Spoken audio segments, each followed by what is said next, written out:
আচ্ছা, তাহলে কথা হচ্ছে আজকে আমাদের ক্লাস হচ্ছে ফ্যারাডের প্রথম সূত্রের পরে কয়েকটা অঙ্ক করবো, ঠিক আছে? কয়েকটা অঙ্ক করবো, একটা অঙ্ক দেখছি না, পরে একটা অঙ্ক করবো। অঙ্কটা একটু লিখি না, ফার্স্ট কথা। আচ্ছা, তার আগে আমি ফ্যারাডের প্রথম সূত্রের মেইন সূত্রটা আমি আরেকবার একটু বলি।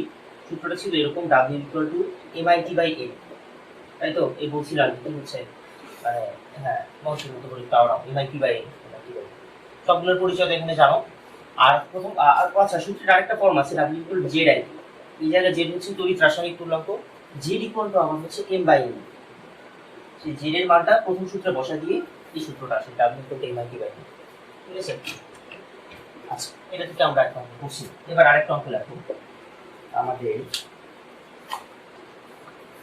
লেখো কপার সালফেট দ্রবণের মধ্য দিয়ে, কপার সালফেট দ্রবণের মধ্য দিয়ে 3.7 অ্যাম্পিয়ার কারেন্ট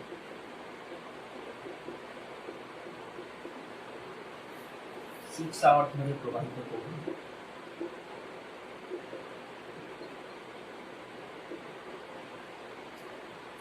এক নম্বর হচ্ছে কত গ্রাম কপার জমা, ফার্স্টের কোশ্চেন কত গ্রাম কপার জমা। আচ্ছা, এমন কেউ তো নাই নাকি যে আগে ক্লাস করো না, ফ্যারাডের ফার্স্ট ল ক্লাস করো না, এরকম কেউ আসো? তাহলে একটু বললাম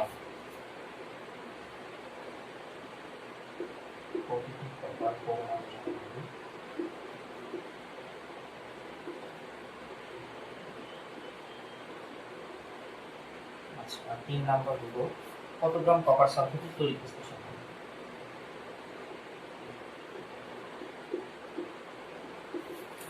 ঠিক আছে, কত গ্রাম কপার সালফেটের তড়িৎ বিশ্লেষণ। আচ্ছা, ফার্স্টটা তোমরা ইজিলি পারবা। প্রথমে কি বলছে, কত গ্রাম কপার জমা হবে, এটা তো অনেক ইজি ব্যাপার। সোজা কথা হচ্ছে আমরা কি কল্পনা করবো, এই যে আমাদের এই জায়গায় আছে কপার সালফেট, কপার সালফেটের একটা দ্রবণ আছে Cu2 - আচ্ছা, Cu2 প্লাস আর Cu2 মাইনাস, এই জায়গায় দুইটা আমাদের পাত আছে। এবং যেহেতু বলে দেয় না যে তড়িৎদ্বারটা কিসের, কোথাও বলছে তড়িৎদ্বারের কথা, তড়িৎদ্বারের কথা কিছু না বললে আমরা কি ধরে নিব, তড়িৎদ্বারটা হচ্ছে নিষ্ক্রিয় তড়িৎদ্বার, প্লাটিনাম। ঠিক আছে, প্লাটিনামের নিষ্ক্রিয় তড়িৎদ্বার। আচ্ছা, তাহলে এবার কি হবে, হ্যাঁ, তড়িৎ বিশ্লেষণের ফলে আমরা জানি যে এই যে আমাদের ব্যাটারি পজিটিভ প্রান্তের সাথে যেটা, এটা হচ্ছে অ্যানোড, নেগেটিভ প্রান্তের সাথে এটা হচ্ছে ক্যাথোড। ক্যাথোডটা নেগেটিভ, অ্যানোডটা পজিটিভ। তাহলে পজিটিভটা নেগেটিভে দূরবে, নেগেটিভটা পজিটিভে দূরবে, তো জানি। ফলে আমাদের কি হচ্ছে, আস্তে আস্তে এই ক্যাথোডটা মোটা হতে থাকে, কারণ এখানে কপার জমা। আচ্ছা, ভালো কথা। তাহলে ওটাই বলছে কত গ্রাম কপার। তাহলে আমরা তো সূত্র জানি যে আমাদের ডাব্লিউ ইকুয়াল টু, এই জায়গায় কি বলছে, হ্যাঁ, এমআইটি বাই এন, যেহেতু আমাদের সময় দেওয়া আছে, আবার হচ্ছে তোমার তড়িৎ প্রবাহ দেওয়া আছে, তাহলে এমআইটি। আচ্ছা, তাহলে এম কপারের আণবিক ভর কত, 63.5। এটা অনেক সময় দেওয়াই থাকে কোশ্চেন, আর যদি কোশ্চেন দেওয়া না থাকে তাহলে এই যে কয়েকটা একটু মাথায় রাখা লাগবে। আচ্ছা, এই অঙ্কের পরে লিখে দিই যে কোনটার কোনটার মাথায় রাখবে। আচ্ছা, কপারের আণবিক ভর, এরপরে হচ্ছে আমাদের তড়িৎ, হ্যাঁ, কত বলছে, 3.7, আর টি হচ্ছে 6 ঘন্টা, 6 ঘন্টা মানে 6 গুণন 36 সেকেন্ড। আর এবার আসুন নিচে এন, এন এর অনেকগুলো পরিচয় বলছিলাম। একটা হচ্ছে প্রবাহিত ইলেকট্রন, অথবা হচ্ছে চার্জ সংখ্যা। দেখো এই জায়গায় কপারের চার্জ কত, 2+, তো তুমি ওখান থেকেই বলতে পারবা যে এন এর ভ্যালু হচ্ছে 2। অথবা আরেকভাবে দিতে পারো, দেখো কপার যদি এখানে ইলেকট্রন গ্রহণ করে, কয়টা ইলেকট্রন গ্রহণ করবে, অবভিয়াসলি 2টা। এই যে দেখো, তাহলে 2টা ইলেকট্রন গ্রহণ করছে বলে এর মানে এইভাবে ভাবতে পারবো, এটা হচ্ছে। আর এফ মানে আমরা জানি হচ্ছে 96,500, এক মূল ইলেকট্রন হচ্ছে, এটা যত হয় করে দিয়েছি। একটু বের করে নাও, কত আসে। আচ্ছা, এরপরে আসো তাহলে, হ্যাঁ, এটার আমাদের আছে কত আসবে, 26.29। আচ্ছা, তো এরপরে যত পারবা, এরপরে তো ইজি আছে। বলছে কতটি কপার পরমাণু, তুমি যখন কপারের গ্রাম সংখ্যা বের করে ফেলছো, কত গ্রাম কপার এটা যখন পাইছো, তাহলে আণবিক কি হচ্ছে, মোল সংখ্যা বের করে আমাদের অ্যাভোগাড্রো নাম্বার দিয়ে গুণ দিলেই পরমাণু সংখ্যা পেয়ে যাবে, তাই তো? তাহলে 2 এর অ্যান্সার হবে এরকম যে এই জায়গায় তুমি WCU বের করে ফেলছো, মানে কপারের ভর, কত গ্রাম কপার জমা হবে এটা বের করছো। তাহলে এবার আমাদের এটা মোল সংখ্যা লাগবে, তাহলে আমরা জানি যে হচ্ছে যে তুমি যদি মোল সংখ্যা বের করতে চাও তাহলে এই ভরকে আণবিক ভর দিয়ে ভাগ দিতে হবে, এটা হচ্ছে মোল সংখ্যা। আর তুমি যদি কতটি কপার বের করতে চাও তাহলে একবার লিখতে পারো হচ্ছে ওকে। আচ্ছা, এটা এক মোল সংখ্যা বের করে নিতে হবে, এটা হচ্ছে কত, 26.9 ডিভাইড বাই 66.5 এত মোল। আর অতএব পরমাণুর সংখ্যা কত হবে? অতএব জমাকৃত পরমাণুর সংখ্যা, কপার পরমাণুর সংখ্যা, এটা হচ্ছে এই মোল সংখ্যাকে অ্যাভোগাড্রো নাম্বার দিয়ে বলবো 6.023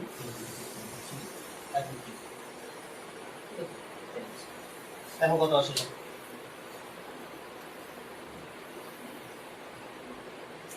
আচ্ছা, এটা করতে থাকো, আমি তার মাঝে একটা কথা বলবো, সেটা হলো যদি ধরো ফার্স্টের কোশ্চেনটা আসতো না, ধরো আমাদের 1 নম্বর কোশ্চেন নাই, 2 নম্বর থেকেই বলছি, প্রথম কোশ্চেনটা হচ্ছে কতটি কপার পরমাণু সংখ্যা। আচ্ছা, তাহলে কি তুমি আগে গ্রাম বের করতে, তারপর আবার মোল করে সেটাকে অ্যাভোগাড্রো দিয়ে দিতে, এত কাটি করার দরকার আছে? তার চেয়ে তুমি একবার এটাই করতে পারতে। দেখো এই সূত্রের ভিতরেই আমাদের মেইন সূত্র কি, তাহলে আমি কি বলতেছি 2 নাম্বারই ফার্স্ট, 1 নাম্বার নাই, 1 নাম্বার অঙ্ক দেয় 2 নাম্বারই ফার্স্ট দিচ্ছে।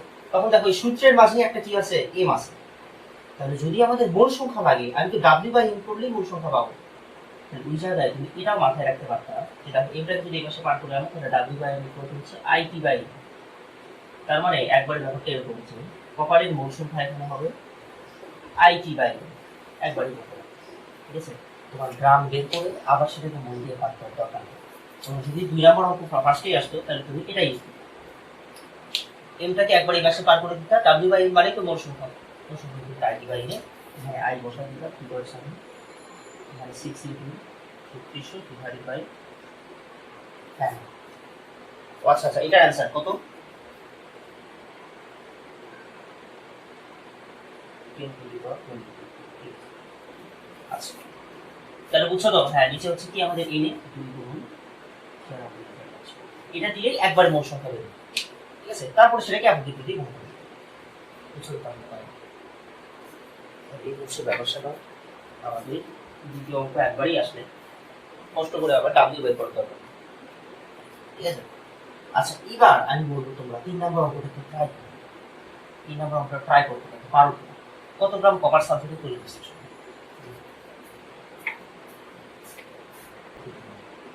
আচ্ছা চলো আমি 3 নম্বর করি। আচ্ছা, আর একটু শোনো, ভালো করে শোনো, এটা সামনে দাঁড়ায় আমি। আচ্ছা আমি বলি কি, এভাবে ভাবা যে এখানে যদি, আচ্ছা মূলত কপার সালফেট এটা কি কি দিয়ে তৈরি? CuSO4, তাই তো?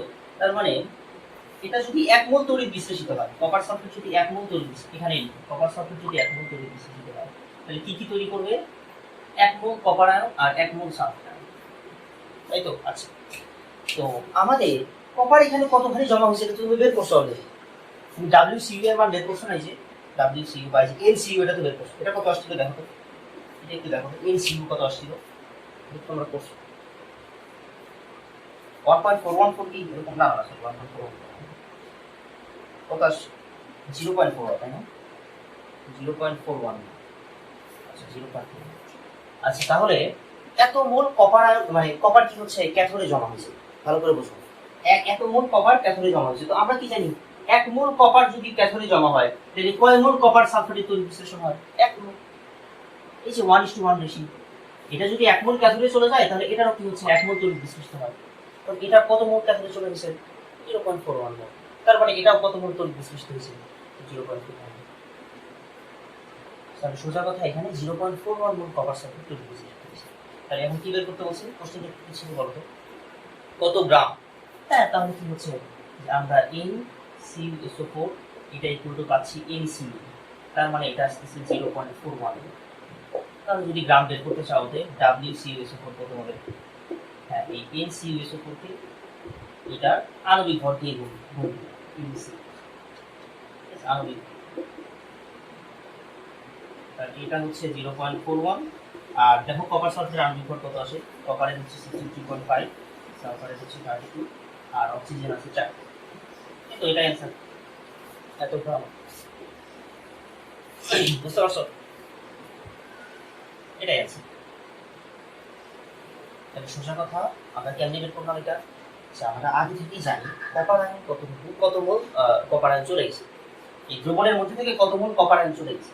তো কত মোল কপার সালফেটের তড়িৎ বিশ্লেষণ হয়েছে? এই হচ্ছে।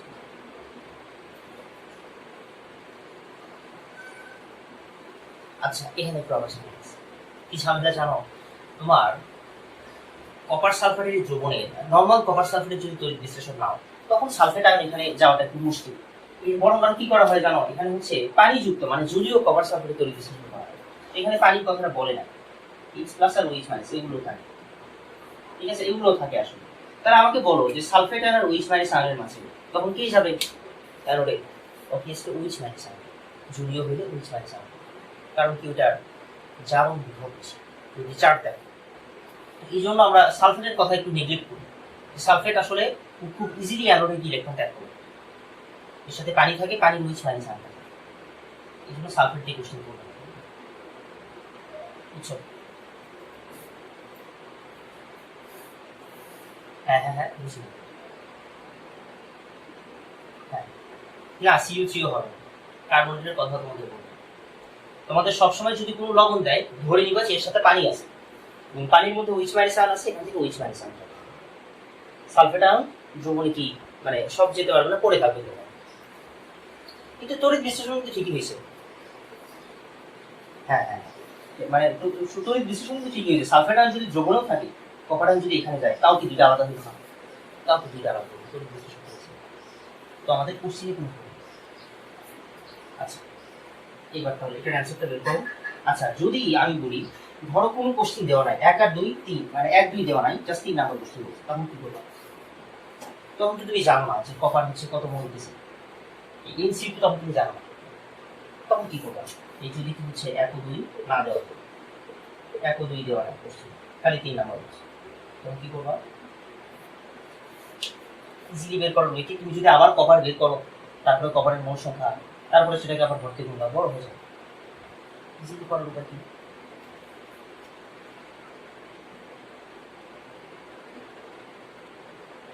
বলো দেখি।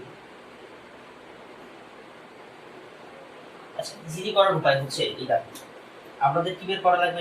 WCOSO, তাই তো? আচ্ছা তোমাকে যদি বলি যে সরি, ধরো আমরা হচ্ছে কি WC মানে কপারের জন্য সূত্রটা কি ছিল? A/T/M, তাই তো? এমটা কি ছিল? কপারের পর। তাহলে কপার সালফেটের জন্য সূত্র কি লিখবে জানো? MCuSO4/2, সেই CuSO4/2 শেষ করে এখানে জাস্ট কপার সালফেটের পর বসে 63.5 প্লাস হচ্ছে 32 প্লাস 16 ইনটু 5 4, কপার সালফেটের ভর, তার সাথে আই কত ছিল? 3.7 গুণন হচ্ছে 6 গুণন 3600, আর নিচে ছিল হচ্ছে আচ্ছা হ্যাঁ ভালো কথা, কপার সালফেটের জন্য এন এর মান কত মনে রাখবা, আমি বলি এই জায়গায় যে দুইটা আয়ন আছে, একটা হচ্ছে কপার 2+ আয়ন, একটা হচ্ছে SO4 আয়ন। এই দুইটা আয়নের মাঝে যেটা চার্জ বড়, এখানে যদি দুইটা চার্জ সমান, তুমি যদি সোডিয়াম সালফেট দিতা তখন সোডিয়াম আয়ন হতো এই যে প্লাস, আর এটা হতো SO4 আয়ন, ঠিক আছে, সোডিয়াম সালফেট। তো এই দুইটা আয়নের মাঝে যেটা চার্জ বড় সেটার মান হবে কত? যেমন সোডিয়ামের সালফেটের জন্য এন এর মান কত হবে? সোডিয়ামের +1 বা এটার -2, চার্জের মান বড় কোনটা? চার্জের মান থেকে কোনটা বড়? দুইটা বড়, তখন এর মান 2, ঠিক আছে, এখানে দুইটাই 2, তো সমস্যা না, এর মান এখানে 2,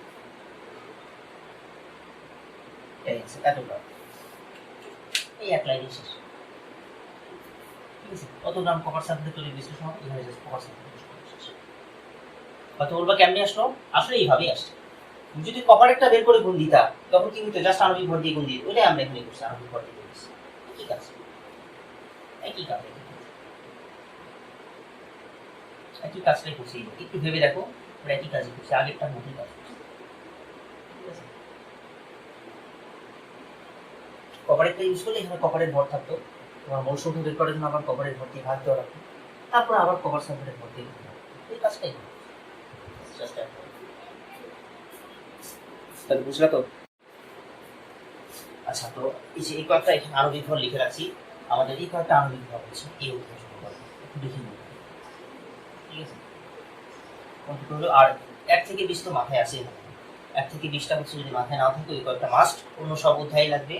আর তারপরে আমাদের এই যে ডি ব্লক মোডের কয়েকটা, এই কয়েকটা মাথায় এই অধ্যায়, তার মাঝে যেগুলো স্টার্ট দিচ্ছে সেগুলো বেশি লাগবে। আচ্ছা চলো এরপর আরেকটা,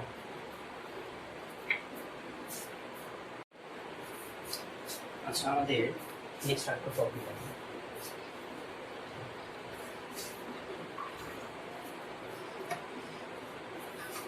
0.5 লিটার আয়তনে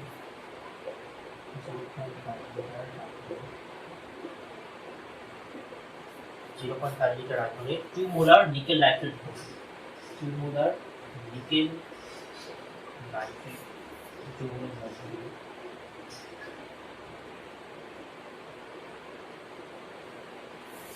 3.7 অ্যাম্পিয়ার বিদ্যুৎ 6 আওয়ার।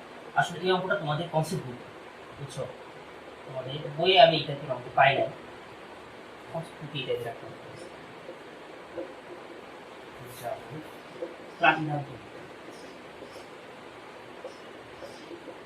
প্লাটিনাম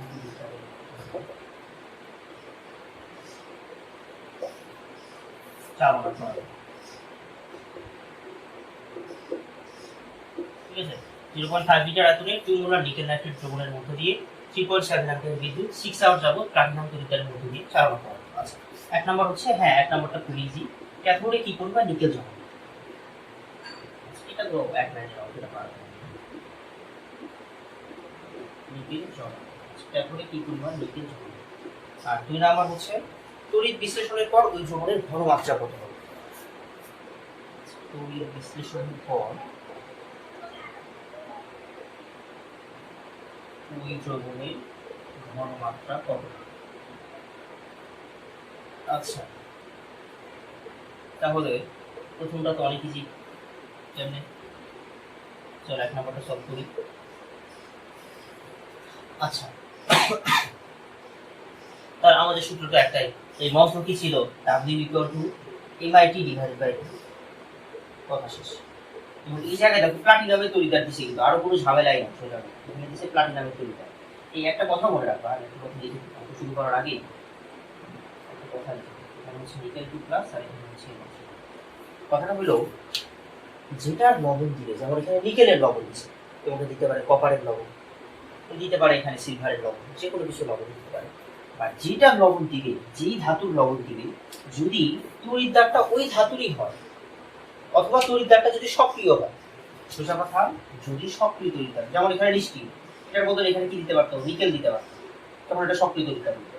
তাহলে লেখো এটা যে যদি তড়িৎদ্বার সক্রিয় হয়, তবে সক্রিয় হলে কি হইতো, এখান থেকে নিকেল আয়ন খুলে খুলে দ্রবণে আসতো, সেই নিকেল আয়ন গিয়ে আবার ক্যাথোডে জমা হতো। তার মানে এই লবণের ভাবে, মানে লবণের কি হচ্ছে ঘনমাত্রা কিন্তু কোনো চেঞ্জ নাই। যেমন আমি এই দেখাই দেখেন এই তড়িৎদ্বারটা সক্রিয় হলে কি হবে, ধর আমাদের এই যে এই জায়গায় তড়িৎদ্বারটা হচ্ছে নিকেল, এটা ধর আমাদের নিকেল ধরে না, আর এখানে আছে কি হচ্ছে আমাদের নিকেল না, এই দুটাকে করি ব্যাটারি পজিটিভ নেগেটিভ সাথে যুক্ত, ঠিক আছে। আচ্ছা, এই নেগেটিভ অ্যানোড সাথে পজিটিভ অ্যানোড আর হচ্ছে নেগেটিভ, তখন কি হতো, এই যে অ্যানোড থেকে নিকেল আয়ন খুলে খুলে দ্রবণে আসতো, সেই নিকেল আয়ন আবার কি হতো, এই ক্যাথোডে গিয়ে জমা হতো, তাই তো, এটা তো জানো তোমরা। এখন আমাকে বলো, তাহলে দ্রবণের যে নিকেল নাইট্রেট এর কোন চেঞ্জ হচ্ছে, নিকেল আয়ন এখান থেকে খুলে খুলে আসতেছে, অ্যানোড আস্তে আস্তে চিকন হচ্ছে আর ক্যাথোড আস্তে আস্তে মোটা হচ্ছে, তাহলে দ্রবণের নিকেল নাইট্রেটের তড়িৎ বিশ্লেষণের মানে এটার ঘনমাত্রা কোন চেঞ্জ হচ্ছে, সেটা কথা, এটা তড়িৎ বিশ্লেষণ তো হচ্ছেই না, বরং এটা কি ঘনমাত্রা কোন চেঞ্জ হচ্ছে, হচ্ছে না। তাহলে এটা মাথায় রাখবে, এই জন্য এখানে প্লাটিনামের তড়িৎ আছে, যে আসলে এখানে এই দ্রবণের ঘনমাত্রা চেঞ্জ হবে। এবার কি হচ্ছে, নিকেল আয়ন এখান থেকে যাবে প্লাটিনামে, আর নাইট্রেট আয়ন এটাই আসবে, ঠিক আছে। তাহলে এবার কিন্তু দ্রবণের ঘনমাত্রা চেঞ্জ হবে, প্রথমে যে ঘনমাত্রা তড়িৎ বিশ্লেষণের পর ঘনমাত্রা কমে, আর যদি আমাদের নিকেল দিয়ে দিত তখন ঘনমাত্রা চেঞ্জ হবে, এটাই। যদি তড়িৎদ্বার সক্রিয় হয় তবে দ্রবণে থাকা তড়িৎ বিশ্লেষ্য পদার্থে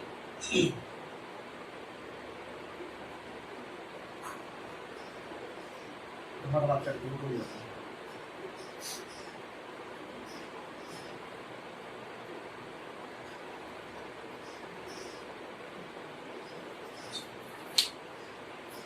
তাহলে এই অঙ্কটাই যদি নিকেল তড়িৎদ্বার দিয়ে দিত, তাহলে বলো এই সেকেন্ডটার অ্যান্সার কত হইতো। প্রথমটার অ্যান্সার দুই জায়গায় একই হবে, কোনো সমস্যা নাই, এখানেও নিকেল ক্যাথোডে জমা হচ্ছে, এখানেও নিকেল ক্যাথোডে জমা হচ্ছে, প্রথমটার অ্যান্সার দুই জায়গায় একই হবে। বাট দ্বিতীয়টার অ্যান্সার যদি নিকেল দিয়ে দেয়, তখন দ্বিতীয়টার অ্যান্সার কি হবে, হ্যাঁ দ্রবণের ঘনমাত্রার কোনো পরিবর্তন হবে, ঠিক আছে। এই দ্রবণের ঘনমাত্রা কত হবে, আগে যা ছিল তাই।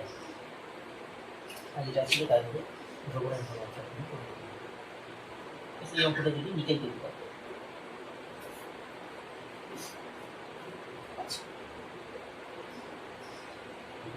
তাহলে হচ্ছে এটুকু বিষয় দিলাম।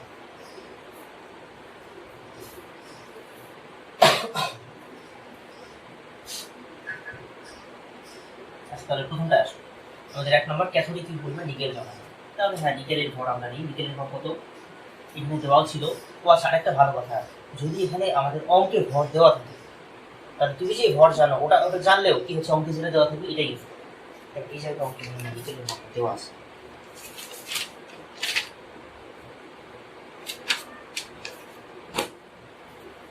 আচ্ছা আচ্ছা পাতায় না এখানে ছিল। হ্যাঁ এই জায়গায় আমাদের অঙ্কে অংশ দেওয়াই ছিল যে নিকেলের ভর নর্মালি আমরা অবশ্যই এটাই জানি।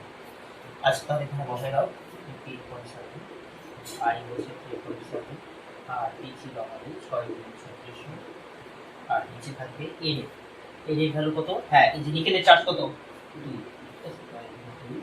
আর হচ্ছে 96 এটাই আছে এতটাই এগুলো নিতে হবে। আচ্ছা এবার আসো সেকেন্ড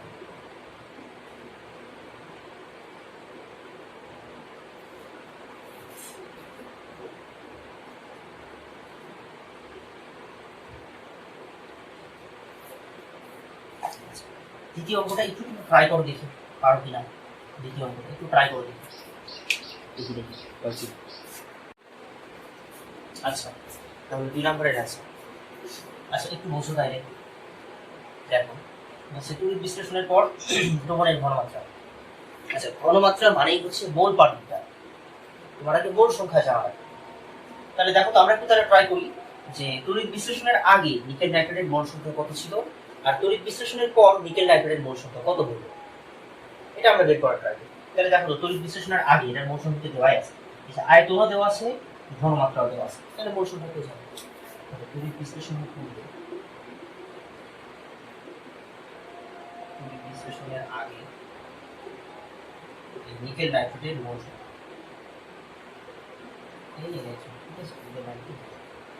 এটা হচ্ছে আমরা জানি তোমরা একটা সূত্র কিন্তু জানো n = vs, ঠিক আছে এটা জানো যে আমাদের s হচ্ছে কি ঘনমাত্রা আর v হইল দ্রবণের আয়তন n = vs তোমরা জানো সবাই।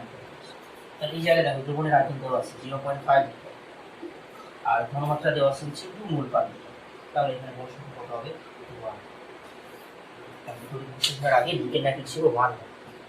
আচ্ছা এবার তড়িৎ বিশ্লেষণের ফলে আমরা কত মোল নিকেল নাইট্রেট তড়িৎ বিশ্লেষিত হবে এটা কি আগে সূত্র থেকে পারবো না? এর আগে তো একটা প্রশ্ন কত মোল ওই যে ছিল কত গ্রাম কপার সালফেট তড়িৎ বিশ্লেষিত হবে, আচ্ছা ওরকমই তো ব্যাপার এখানে যে আমাদের ডাব্লিউ এন আই এটাই করে হচ্ছে এম এন আই শুধু IT divided by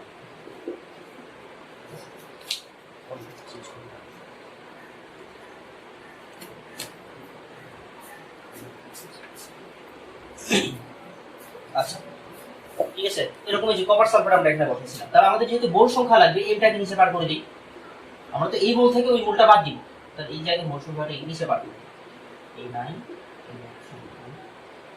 divided by a এটা ইকুয়াল টু হচ্ছে এই যে n।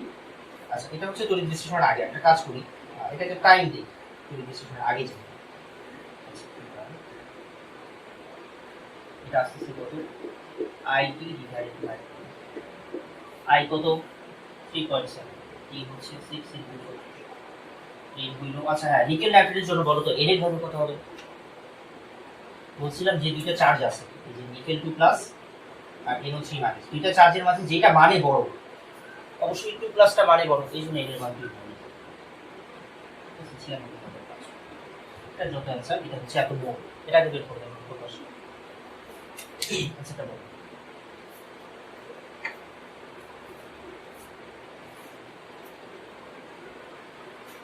আনসারটা বলো কত আসে।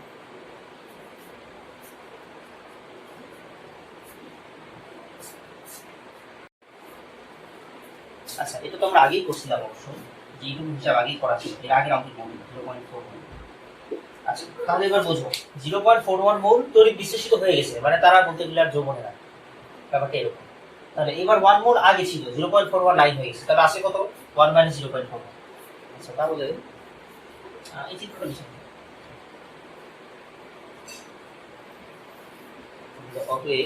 আচ্ছা, তাহলে বোঝো আমাদের তো মোল বের করতে বলে নাই, আমাদের বলছে ঘনমাত্রা। তাহলে সেই মোলকে আবার কি দিয়ে ভাগ দেওয়া লাগবে? এই যে আয়তন দিয়ে ভাগ। ঘনমাত্রা ইকুয়াল টু মোল সংখ্যা ভাগ। তাহলে একবারে লিখি আমরা, অতএব যে তড়িৎ বিশ্লেষণের পর দ্রবণের ঘনমাত্রা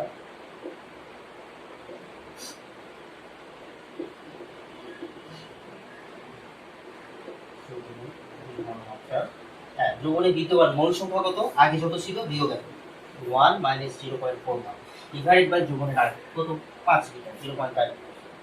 তাহলে এত মোল আর এত মোল পার লিটার, এটাই হচ্ছে, এটাই আছে।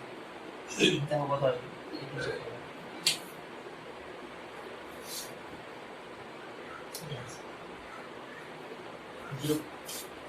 1.1। বুঝছো তো সব কিছু? কোশ্চেন থাকলে বল।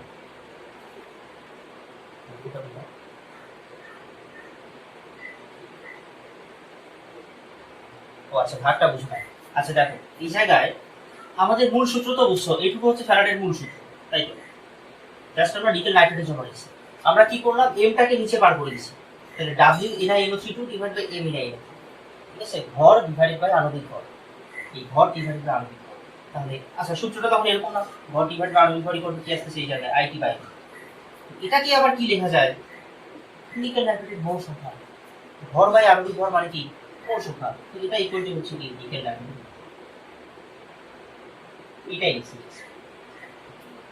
এই পাশে এটাকে পার করে দিছি, এই W বাই M কে M লিখছি, আর ওই পাশে আছে IT বাই। তাহলে আমাদের কি হচ্ছে N ইকুয়াল টু IT।